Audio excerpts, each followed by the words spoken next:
Good morning friends. स्वागत है आप सभी का हमारे एजुकेशनल प्लेटफॉर्म शिक्षा नोट्स में। दोस्तों, आज है 8 फरवरी 2026 और हमेशा की तरह हमारी आज की इस वीडियो में हम करेंगे डेली हरियाणा करंट अफेयर के इम्पोर्टेंट क्वेश्चंस। तो चलिए शुरू करते हैं। हमारा आज का पहला प्रश्न है दोस्तों, हरियाणा में स्मार्ट बिजली मीटर लगाने की घोषणा किसने की है? तो यहाँ पर दोस्तों हमारा सही उत्तर रहने वाला है option number B, Anil Vij ने। हरियाणा में स्मार्ट बिजली मीटर लगाने की घोषणा ऊर्जा मंत्री अनिल विज ने की है। राज्य में सभी पुराने बिजली मीटर हटाकर स्मार्ट मीटर लगाए जाएंगे। यह योजना चरणबद्ध तरीके से लागू की जाएगी। स्मार्ट मीटर में उपभोक्ताओं को प्रीपेड और पोस्टपेड दोनों विकल्प मिलेंगे। प्रीपेड प्रणाली मोबाइल रिचार्ज की तरह कार्य करेगी। पोस्टपेड विकल्प में उपभोक्ता पहले बिजली उपयोग करेंगे और बाद में बिल भरेंगे। स्मार्ट मीटर से पारदर्शिता, सटीक बिलिंग और बिजली बचत को बढ़ावा मिलेगा। बिजली ढांचे के आधुनिकीकरण के तहत ट्रांसफार्मरों की क्षमता बढ़ाई जा रही है। चलिए बढ़ते हैं आगे। प्रश्न है दोस्तों, लूवास हिसार के किस पशु चिकित्सक को अंतरराष्ट्रीय सम्मेलन में बेस्ट पोस्टर अवार्ड मिला? दोस्तों यहाँ पर हमारा सही उत्तर रहने वाला है option number C, doctor Jatin Khurma को। लूवास लाला लाजपत राय पशु चिकित्सा एवं पशु विज्ञान विश्वविद्यालय हिसार के डॉक्टर जतिन खुरमा को अंतरराष्ट्रीय स्तर पर सम्मान मिला। डॉक्टर जतिन खुरमा पशु शल्य चिकित्सक हैं। वे पैरा वेटरनरी साइंसेज संस्थान लूवास हिसार से जुड़े हैं। उन्हें एक अंतरराष्ट्रीय सम्मेलन में बेस्ट पोस्टर अवार्ड प्रदान किया गया। यह सम्मेलन विज्ञान भवन नई दिल्ली में आयोजित हुआ। सम्मेलन का विषय था ओपन डिस्टेंस डिजिटल एवं ब्लेंडेड लर्निंग में उभरते रुझान और चुनौतियां। सम्मेलन का आयोजन दिल्ली विश्वविद्यालय के कैंपस ऑफ ओपन लर्निंग के अंतर्गत किया गया। डॉक्टर जतिन के शोध पोस्टर का विषय था वेटरनरी एजुकेशन में स्मार्ट क्लासरूम इंटीग्रेशन का प्रभाव। चलिए बढ़ते हैं आगे।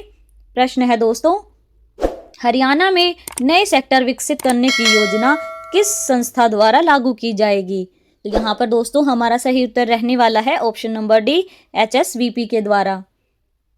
हरियाणा सरकार ने HSVP हरियाणा शहरी विकास प्राधिकरण के तहत नए सेक्टर विकसित करने की योजना को मंजूरी दी है। इस योजना के अंतर्गत राज्य में 1,46,707 एकड़ लगभग 1.5 लाख एकड़ भूमि पर नए सेक्टर विकसित किए जाएंगे। योजना का मुख्य उद्देश्य अवैध कॉलोनियों पर रोक लगाना है।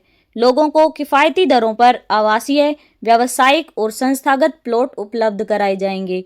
जमीन की खरीद ई भूमि पोर्टल के माध्यम से की जाएगी। इस प्रस्ताव को प्रधानमंत्री नायब सिंह सैनी ने मंजूरी दी है। गुरुग्राम, फरीदाबाद, हिसार, पंचकुला, रोहतक सहित कई शहरों में नए सेक्टर विकसित होंगे। चलिए बढ़ते हैं आगे। प्रश्न है दोस्तों, हरियाणा में फेसलेस प्रॉपर्टी रजिस्ट्रेशन प्रणाली की शुरुआत सबसे पहले कहाँ की जाएगी? तो दोस्तों यहाँ पर हमारा सही उत्तर रहने वाला है ऑप्शन नंबर सी, फरीदाबाद में। हरियाणा सरकार भूमि पंजीकरण प्रणाली में बड़ा बदलाव करने जा रही है। पेपरलेस रजिस्ट्री के बाद अब फेसलेस प्रॉपर्टी रजिस्ट्रेशन शुरू करने की तैयारी है। फेसलेस रजिस्ट्रेशन में किसी भी व्यक्ति को रजिस्ट्री कार्यालय जाने की जरूरत नहीं होगी। पूरी रजिस्ट्री प्रक्रिया ऑनलाइन और डिजिटल होगी। इस योजना की शुरुआत फरीदाबाद में पायलट प्रोजेक्ट के रूप में की जाएगी। पायलट प्रोजेक्ट की संभावित शुरुआत मार्च के अंत तक होगी। यह परीक्षण चरण लगभग 3 महीने तक चलेगा। फरीदाबाद में सफल होने पर इस प्रणाली को पूरे हरियाणा में लागू किया जाएगा। यह पहल राजस्व एवं आपदा प्रबंधन मंत्री विपुल गोयल के निर्देश पर की जा रही है। इस प्रणाली का मुख्य उद्देश्य पारदर्शिता बढ़ाना और भ्रष्टाचार पर रोक लगाना है। फिजिकल मौजूदगी और मानवीय हस्तक्षेप को न्यूनतम किया जाएगा। फेसलेस सिस्टम से तेज सर्विस डिलीवरी और डेटा सुरक्षा सुनिश्चित होगी। चलिए दोस्तों बढ़ते हैं हमारे अगले प्रश्न की ओर। प्रश्न है, भिवानी जिले में राष्ट्रीय आविष्कार सप्ताह 2025-26 के अंतर्गत कुल कितने सरकारी स्कूलों का चयन किया गया है? तो दोस्तों यहाँ पर हमारा सही उत्तर रहने वाला है ऑप्शन नंबर सी, 28 सरकारी स्कूलों का।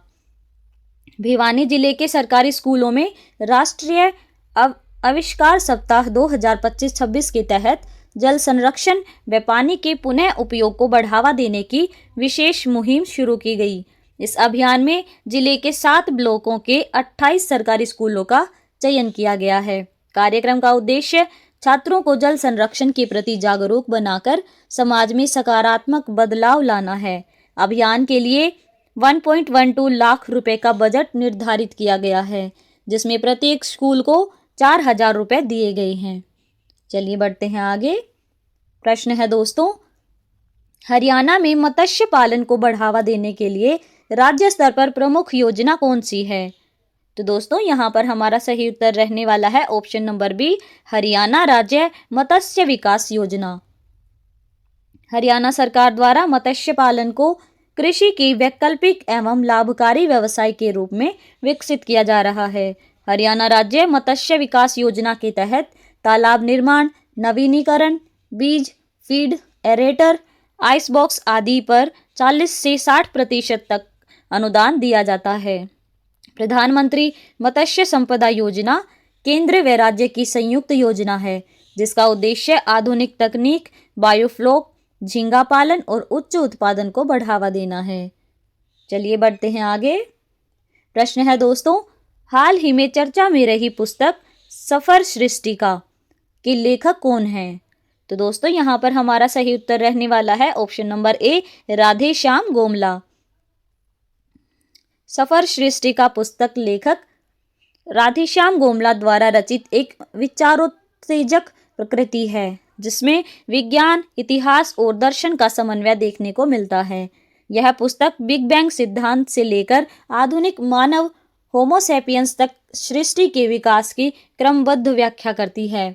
इसमें LUCA यानी लास्ट यूनिवर्सल कॉमन एंसेस्टर से मानव विकास की वैज्ञानिक व्याख्या प्रस्तुत की गई है। पुस्तक में सिंधु सारस्वत सभ्यता, वैदिक संस्कृति, प्राचीन लिपियां, कालगणना और मंदिर परंपरा जैसे विषयों का विश्लेषण किया गया है। इसका विमोचन 1 मार्च को महेंद्रगढ़ हरियाणा में किया जाएगा, जो राज्य की साहित्यिक बौद्धिक गतिविधियों को प्रोत्साहन देता है। चलिए दोस्तों बढ़ते हैं अगले प्रश्न की ओर। प्रश्न है दोस्तों, महर्षि दयानंद विश्वविद्यालय रोहतक से जुड़ा डिफेक्टेरिया स्टार्टअप किस क्षेत्र से संबंधित है? तो यहाँ पर हमारा सही उत्तर रहने वाला है दोस्तों ऑप्शन नंबर सी, समावेशी food truck startup. डिफेक्टेरिया Maharshi Dayanand विश्वविद्यालय रोहतक से जुड़ा दक्षिण एशिया का पहला विश्वविद्यालय आधारित समावेशी फूड ट्रक स्टार्टअप है।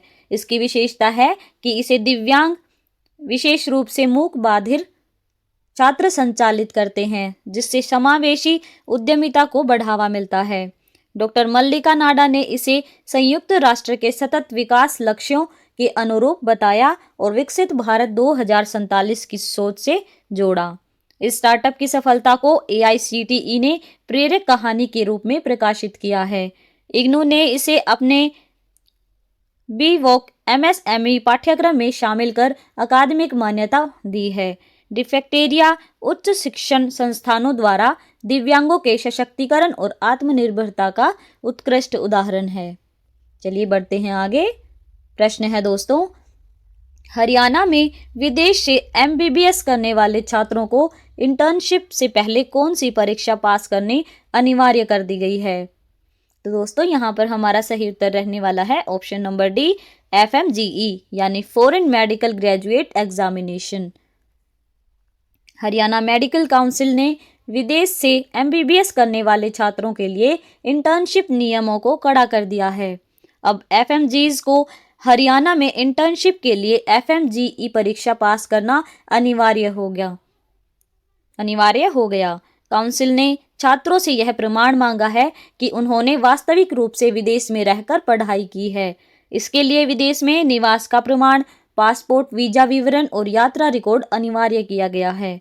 साथ ही यह भी स्पष्ट करना होगा कि पढ़ाई ऑनलाइन थी या ऑफलाइन। इन नियमों का उद्देश्य फर्जी या आंशिक विदेशी पढ़ाई के मामलों पर रोक लगाना है। चलिए बढ़ते हैं हमारे अगले प्रश्न की ओर। प्रश्न है दोस्तों, केंद्र सरकार ने बजट 2026 में हरियाणा के किस पुरातात्विक स्थल को देश की 15 आइकॉनिक साइट्स में शामिल किया है? तो दोस्तों यहाँ पर हमारा सही उत्तर रहने वाला है ऑप्शन नंबर सी, राखी गढ़ी। केंद्र सरकार ने केंद्रीय बजट 2026 में देश की 15 आइकॉनिक प्रतिष्ठित विरासत स्थलों के विकास की घोषणा की है। इन 15 आइकॉनिक साइट्स में हरियाणा का राखी गढ़ी पुरातात्विक स्थल शामिल किया गया है। राखी गढ़ी का चयन इसके वैश्विक ऐतिहासिक महत्व और हड़प्पा सरस्वती सभ्यता से जुड़ाव के कारण किया गया है। यह निर्णय भारत की प्राचीन शहरी सभ्यता को अंतर्राष्ट्रीय मंच पर पहचान दिलाने की दिशा में महत्वपूर्ण कदम है। आइकॉनिक साइट्स योजना का उद्देश्य संरक्षण प्लस पर्यटन प्लस स्थानीय विकास को एक साथ बढ़ावा देना है। राखी गढ़ी को विकसित करने से हेरिटेज टूरिज्म को मजबूती मिलेगी। इससे हरियाणा में रोजगार के नए अवसर पैदा होंगे, विशेषकर स्थानीय युवाओं के लिए। बजट प्रावधान से राखी गढ़ी में इंफ्रास्ट्रक्चर, म्यूजियम, इंटरप्रिटेशन सेंटर और सुविधाओं का विकास किया जाएगा। आइकॉनिक साइट्स योजना के तहत वैश्विक स्तर की सुविधाएं और संरक्षण मानक अपनाए जाएंगे। यह पहल भारत की सॉफ्ट पावर को मजबूत करने में सहायक होगी। राखी गढ़ी को शामिल करने से सरस्वती द्वैतदती सभ्यता पर शोध को भी बढ़ावा मिलेगा। यह निर्णय विकास के साथ विरासत की सोच को दर्शाता है। चलिए दोस्तों, बढ़ते हैं अगले प्रश्न की ओर। प्रश्न है, हरियाणा का कौन सा शहर बजट में तेज और आधुनिक शहर के रूप में उल्लेखित है? तो यहाँ पर हमारा सही उत्तर रहने वाला है दोस्तों option number B, Gurugram. Budget 2026 में केंद्र सरकार ने टीयर 2 और टीयर 3 शहरों के ढांचागत विकास के लिए 12.2 लाख करोड़ रुपए का प्रावधान किया है। इस योजना का उद्देश्य 5 लाख तक की आबादी वाले शहरों को आधुनिक बुनियादी सुविधाओं से लैस करना है। हरियाणा के प्रमुख शहर जैसे गुरुग्राम, फरीदाबाद, पंचकुला, रोहतक, सोनीपत, पानीपत, हिसार और यमुनानगर को इसका लाभ मिलने की संभावना है। इन शहरों को सिटी इकोनॉमिक रीजन के रूप में विकसित किया जाएगा।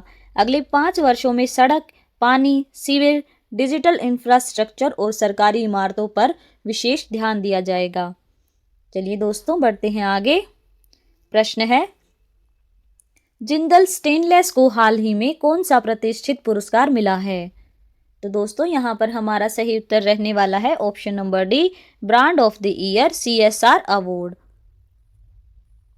जिंदल स्टेनलेस को संवाद कॉर्पोरेट एक्सीलेंस अवार्ड 2026 में brand of the year CSR platinum श्रेणी से सम्मानित किया गया। यह पुरस्कार कंपनी की प्रभावी कॉर्पोरेट सोशल रिस्पॉन्सिबिलिटी यानी CSR पहलों के लिए प्रदान किया गया।